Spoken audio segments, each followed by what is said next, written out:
અમદાવાદથી માંડ 35 કિલોમીટર દૂર આવેલા કેલિયા વાસણા ગામમાં પ્રવેશતાની સાથે જોવા મળે છે આ લીલાછમ શાકભાજીથી લહેરાતું ખેતર। જો કે આવા અનેક લીલાછમ ખેતરોમાં વપરાયેલા રાસાયણિક ખાતરે આ ગામની ઓળખ બદલી નાખી। છેલ્લા દાયકામાં આ ગામમાં કેન્સરના કેસ અને એના કારણે થતા મોતની સંખ્યા એ હદે વધી કે હવે તેને કેન્સરવાળા ગામ તરીકે પણ ઓળખાય છે। 7,000ની વસ્તી ધરાવતા આ ગામમાં કોઈના ઘરે કેન્સરે ફેલાયેલો માતમ આજે પણ છવાયેલો છે, તો કોઈ કેન્સરને માત આપીને બેઠું છે। ધોળકા પાસે કેલિયાવાસણા ગામ આવેલું છે। દિવ્યા ભાસ્કર આ ગામમાં આજે પહોંચ્યું છે। ગામમાં વાત કરીએ તો લોકો જે રાસાયણિક ખેતી કરી રહ્યા છે તેના કારણે ગામમાં અનેક લોકો છે તે કેન્સરગ્રસ્ત છે। ત્યારે દિવ્યા ભાસ્કરના વિશેષ અહેવાલમાં જાણો ગામની વિશે।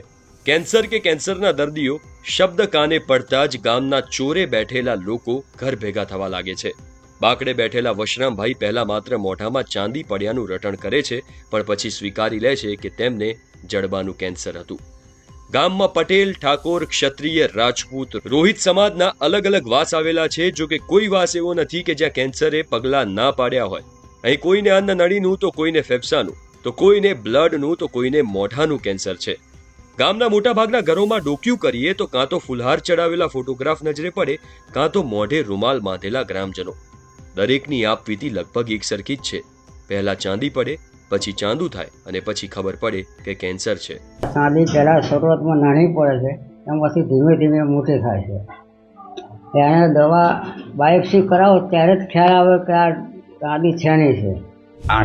લગભગ 8 મહિના જેવું મારે ઓપરેશન થયું છે। પહેલાં મારા ગાલ પર ચાંદુ હતું અને પછી દાઢમાં ત્યાં પરુ જેવું થયું, પછી નીચે ખોટું પરુ, પછી અમે એના રિપોર્ટ કર્યા, પછી રિપોર્ટ પરથી કેન્સર છે એવી ખબર પડી। શેનું કઈ જગ્યાનું કેન્સર હતું? જડવાનું ઓપરેશન પછી તમારા નખની કેવી સ્થિતિ હતી? ઓપરેશન પછી સારી સ્થિતિ હતી, પણ પરંતુ પેલા કીમો લીધા ને, કીમોના કારણે આવું થયું। કયા કારણથી કેન્સર થયું લાગે છે તમને? અમને તો હવે કયા કારણથી કેન્સર થયું, આ ખેતરોમાં દવાઓ છાંટવાથી ને શાકભાજી ખાવાથી। દાળ દુખતી હતી, દાળની દવા લાય કરી, પછી દાળમાં એમને દવાખાને ગયા, પછી ક્યાંક ગાંઠ, પછી એમને વધારે ક્યાં થઈ ગયું, એટલે એમને ઓપરેશન કરવાનું ના પાડ્યું। પછી શેક લેવડાયા, એ શેકમાં હિપકી ગયા, તે પછી મરી ગયા।